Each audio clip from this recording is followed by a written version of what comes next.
Good evening and welcome back to the One Celtic Fans View. What a strange day it's been in the world of Celtic Football Club. We've obviously had our captain being interviewed today for the first time since the previous manager left. And you've got to say, it was a kind of strange interview by Callum McGregor. He described the last week has been fast-paced, lots of changes following Brendan Rodgers' departure. Spoke about speaking to the manager half an hour before it became public, and had a conversation that will remain private because they two obviously had a good working relationship, and not only a working relationship but a close friendship that they had built up over the years.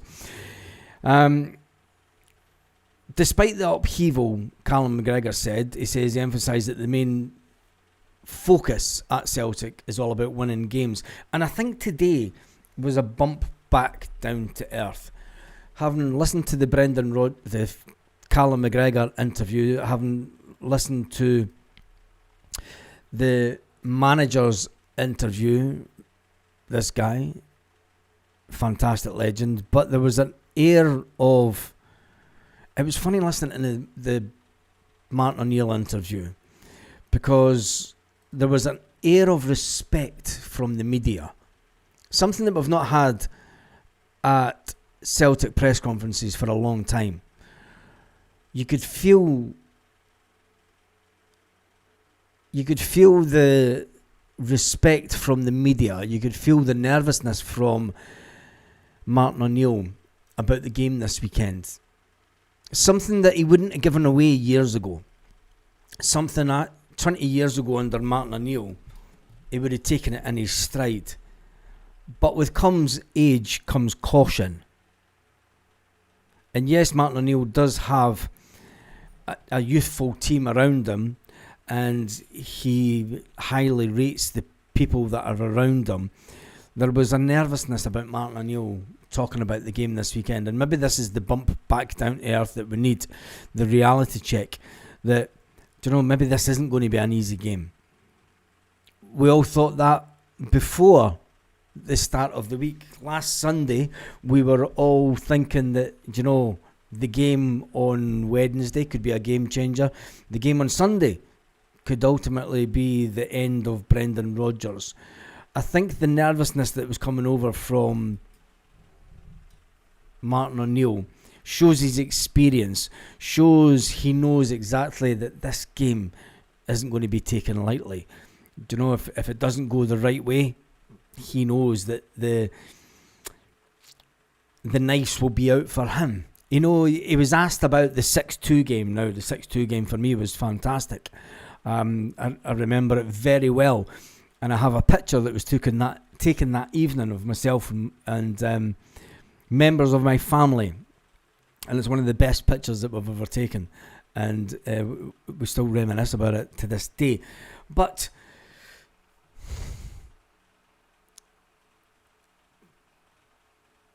for the first time, I think that we've got a manager that is thinking of the reality of the situation that Celtic find themselves in. And it was very interesting to see the respect that was paid to the manager. And even though some of the media, Raman Barshwash, you absolute plonker, tried to say, tried to twist the manager's words. And he said, I'm well averse to my words being twisted in this job, young man. You're not going to get me on that one. And he come back with the whole "I'm not a young man" comment. But when you look at it, I've got a bit of nerves about the weekend. McGregor spoke about the last week has been fast-paced.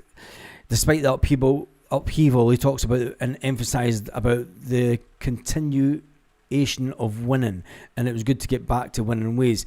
He said that the players had to regroup. He says that he spoke to a lot of the players individually.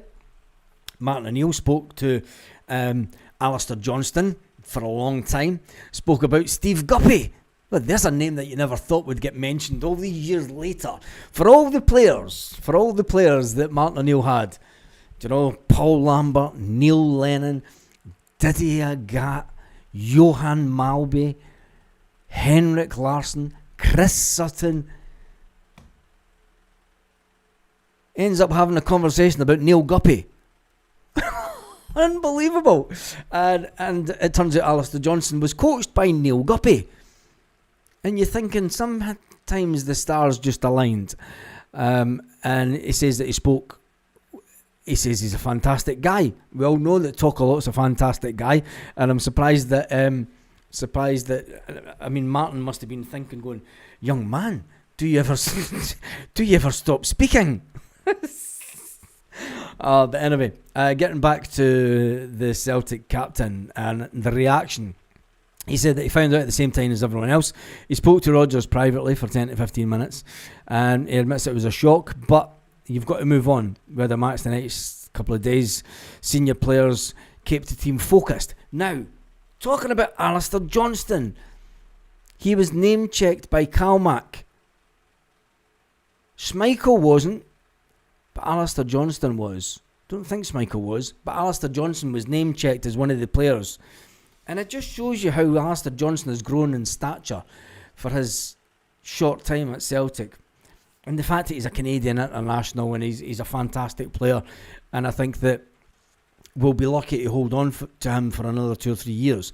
I think that if he stays fit and he progresses and he gets to the World Cup and he does it on the bigger stage, teams will come in for Ali Johnson. But he's also spoke about the fact that, if I am given the opportunity to stay at a club like Celtic for the majority of my career, I must be doing something right.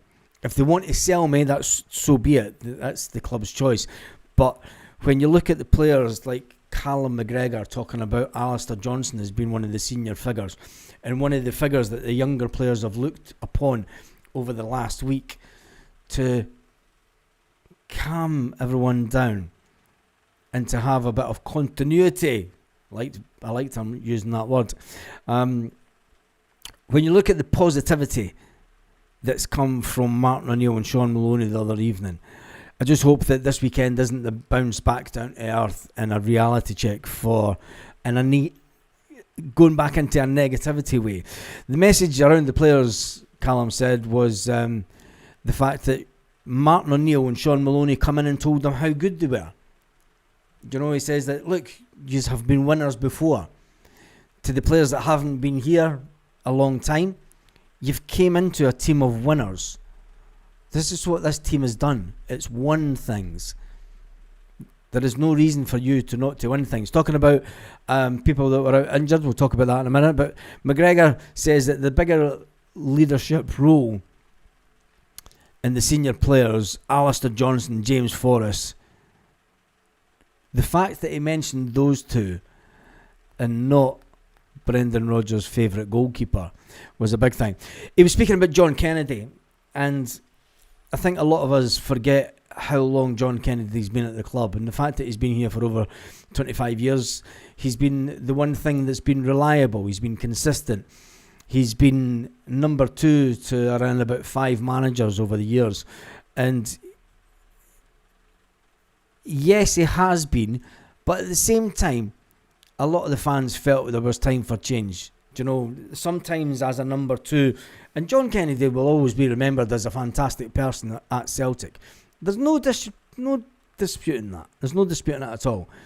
But sometimes your time comes up. And there goes the headline. There's no fairy tale ending. A lot of people would have liked Brendan Rodgers to have the fairy tale ending at the end of this season, win a treble. I did. I thought win a treble and go off into the sunset. Callum McGregor spoke about it, and he said, look, I've been in the game long enough, and not many people have the fairy tale ending. He says, when I think of my time at the club, I think there's only been Joe Hart that's had the fairy tale ending. Go out on high, go out on a treble. Scott Brown never had it. Leader, legend, captain. COVID season was his last season.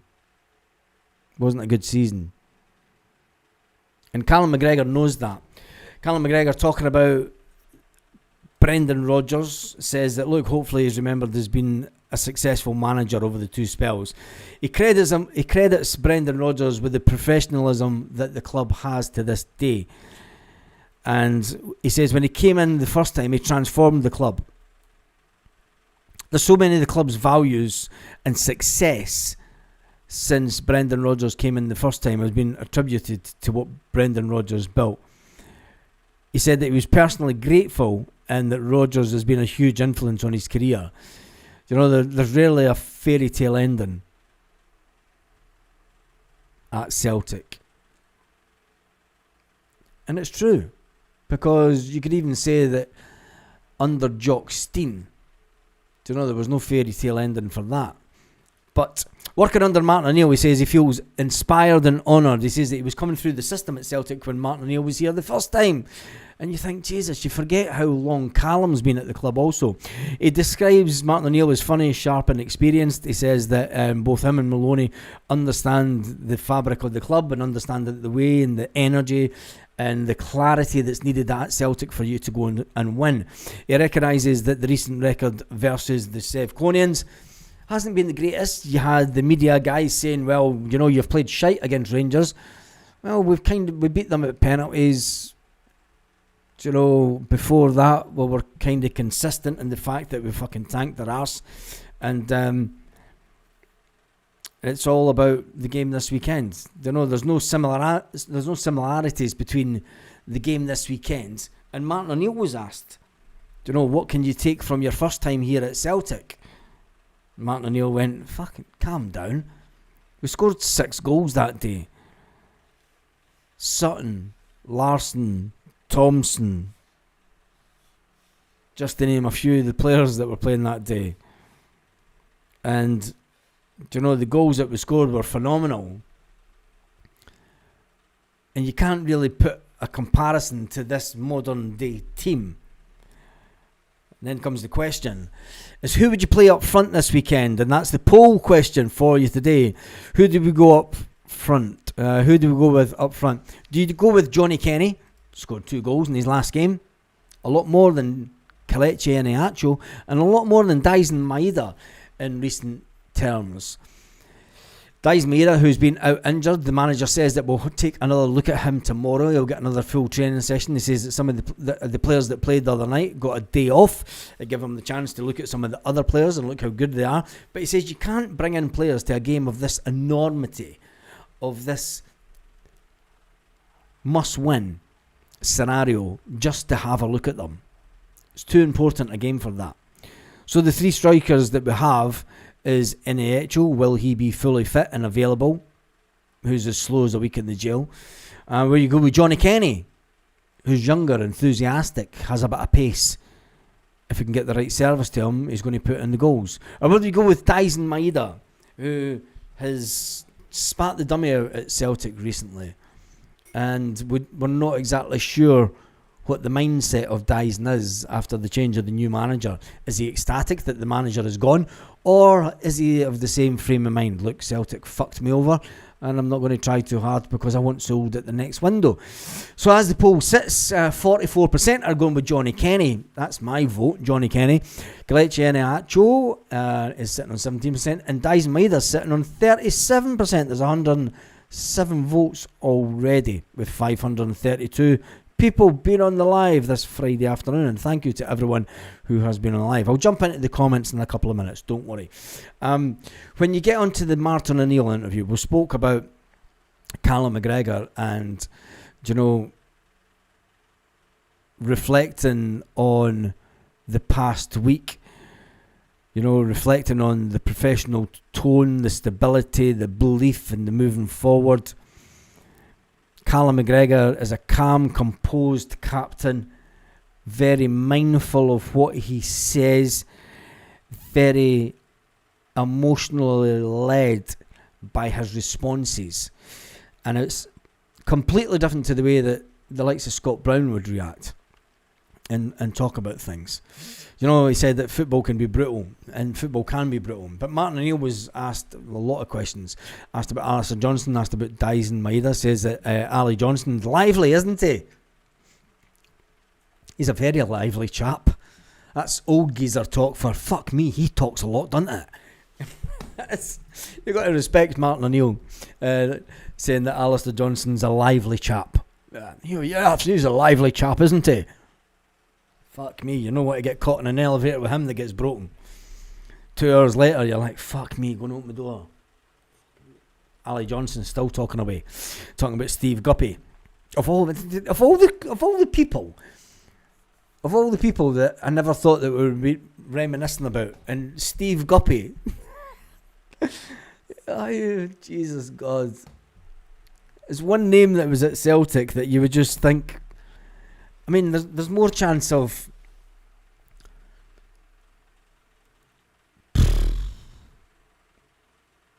Darren O'Dea getting mentioned before Steve Guppy.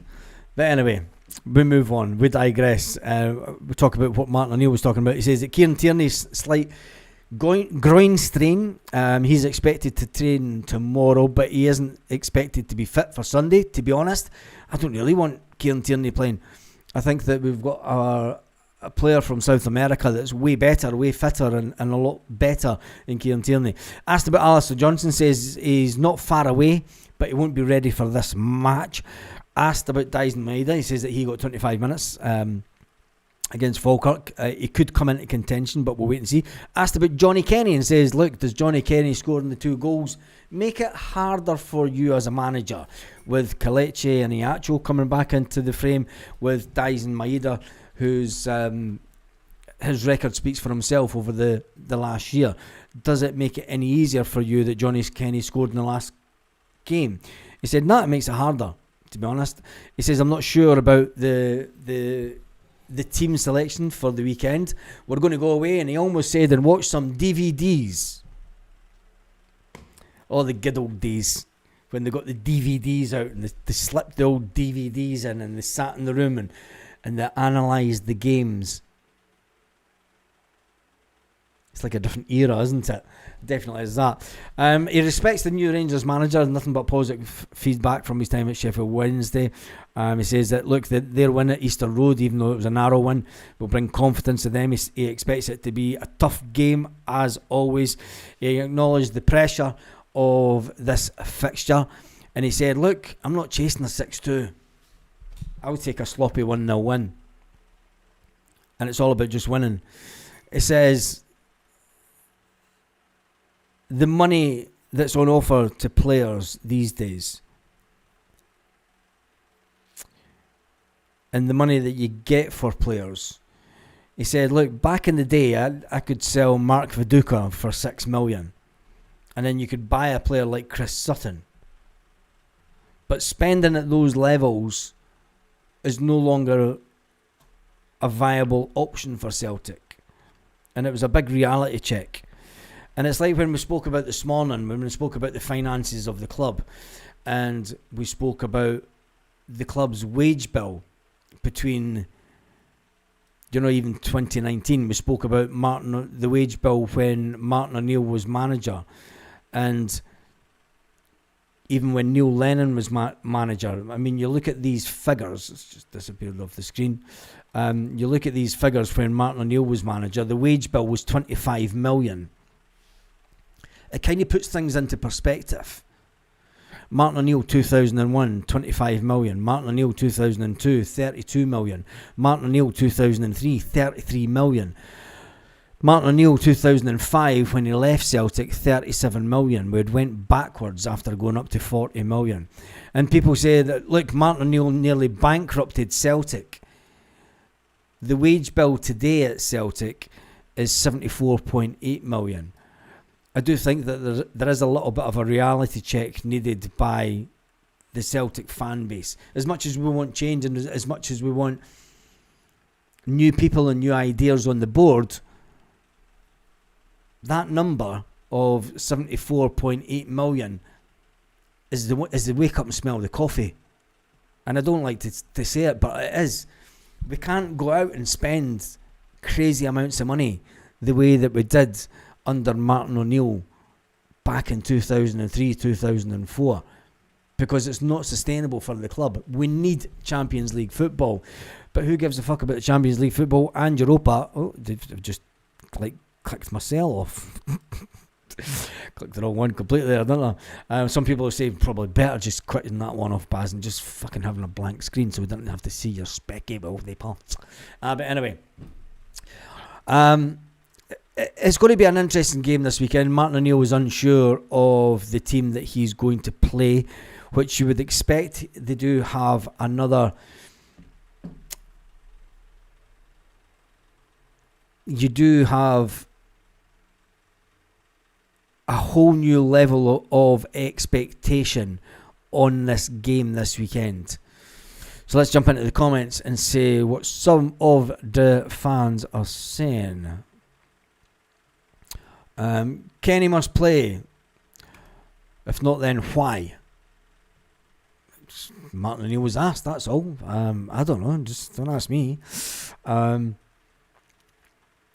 Lorna, you're not feeling well. I'm going to have to go back all the comments, aren't I? Jesus, going to have to go back to the start. I would just run through these. What's Barbie?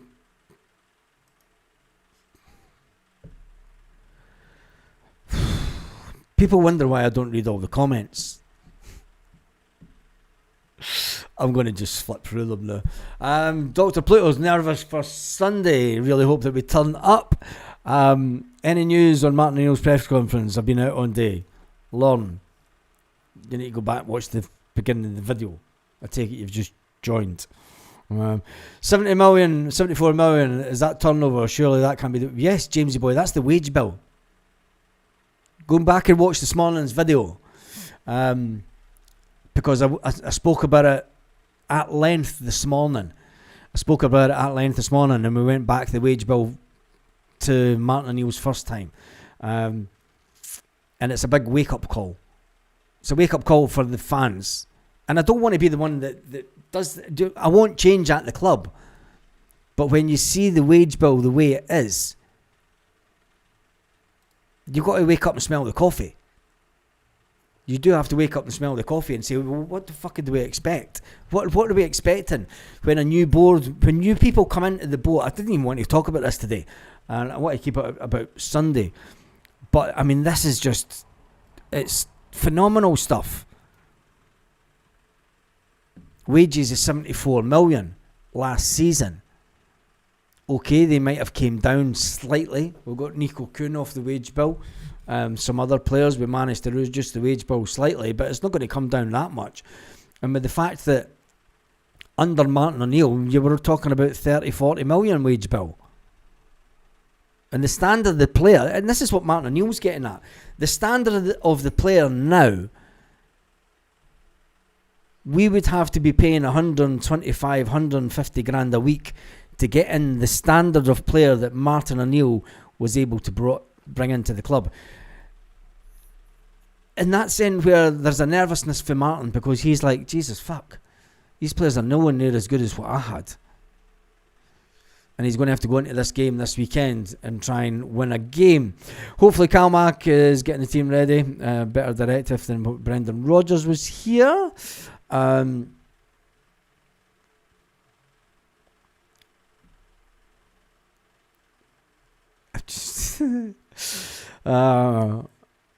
Both players start, Larson and Sutton. Yeah, if only. Great to feel positive today and feeling good about Sunday, says Ray coming on from the other end of the world. Looking hungrier against Falkirk. How much of the shite results are down to the players? There wasn't a hunger against Hearts. Yeah, I hope you're good, mate. How's things up in Benioff? Are you over here or are you back home?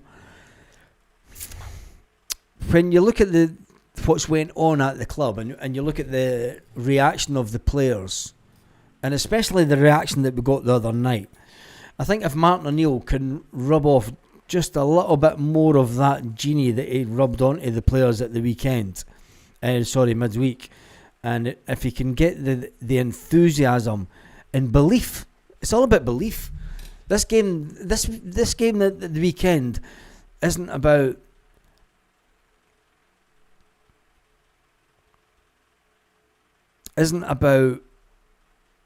winning fantastically. It's just about winning. It is just about it. You could take millions off the wage bill in 1 minute. Casper, Yang, Shin, Ohm. Ohm isn't on the wage bill. Ohm's on loan. Welsh is on loan. Murray's on, not Murray, Anamura. Well, Ohm's on loan. His wages are getting covered by the Americans. Welsh's wages is getting covered by Motherwell. When you look at other players, get Casper's only on about 15 grand a week. He's not going to be on that great a wage, surely. Casper, Yang, Shin Yamada, yep. Inamura, yep. Quality or not quantity, or is that to Brendan? Rodgers lost the dressing room. It's over and done with. Celtic got 6 million for Mark Viduka and used it to buy Chris Sutton. Look back. I should have kept Mark Viduka. Yeah, I know. Martin O'Neill's just got away with it, isn't he? Would you say not as good or as mature than the 2000 squad? He will man them up. Not as good and not as... Both. I think Martin O'Neill... There was a realisation from Martin O'Neill today. There was a realisation. Baz, generally our wage bill is about the same, slightly less than Martin O'Neill 2004 due to inflation.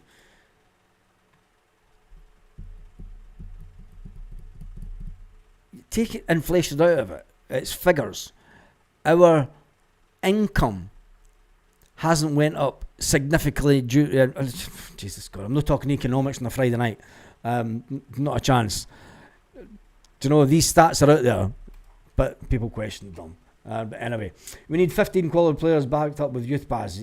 I don't think that we need quality players. I think we need some players that of an experience, and I don't mean bringing in fucking Brendan's old mates. But anyway, tomorrow morning we'll talk about keep Martin until the end of the season purely for these pressers alone, his quality. He is that, and it was good to see the Celtic manager getting the respect that a Celtic manager should be getting at a press conference. It turned into a bit of a circus under Brendan Rodgers towards the end. A big part of a circus. And, do you know, it was all about... The press conferences ended up being all about the manager and his... It's gone. Thank fuck we've got Martin O'Neill. But then there's the question is, how long do we keep Martin O'Neill? He's an old man. Let's not face it. He is an old geezer. And he's not going to be here for forever. That's for sure. And I don't think he should be here forever. You were kind of hoping that Celtic would maybe get their finger out and go, right, this is the man that we want. Let's just get him in really quick. But it doesn't look like that's going to happen. But Martin O'Neill is the man for the weekend. When Martin O'Neill had his first game against the Huns, we beat them 6-2. And this weekend, in homage to that, now that I've lost a bit of weight, I'm going to put the 6-2 top on. Yes, I still have it. And it's in pristine condition. I don't think I ever wore it again after that game. In fact, I know I didn't. I think I just it was hung up in the cupboard beside the rest of my tops. And anyway, I think we might wear it. So you find yourself you hoop spar doing that? Yeah, I have, mate. There's a couple down here, and they don't partake in the 2x2s. If you catch my drift, a lot more civilised. Anyway, that's me done and dusted for today. 30 minutes is long enough on a Friday afternoon. Have a fantastic day. Wherever you are, Celtic fans all around the world. Tomorrow morning we'll talk in depth about the game on Sunday, because it's a must-win game for Celtic. It's a must game for Martin O'Neill, and it's a must-win game for these players. Callum McGregor said, look, if you want to be at Celtic for a long time, these are the games that you need to win. And that's it at the end of the day. On that note, have a fantastic day, Celtic fans. Wherever you want, wherever you are, all around the world.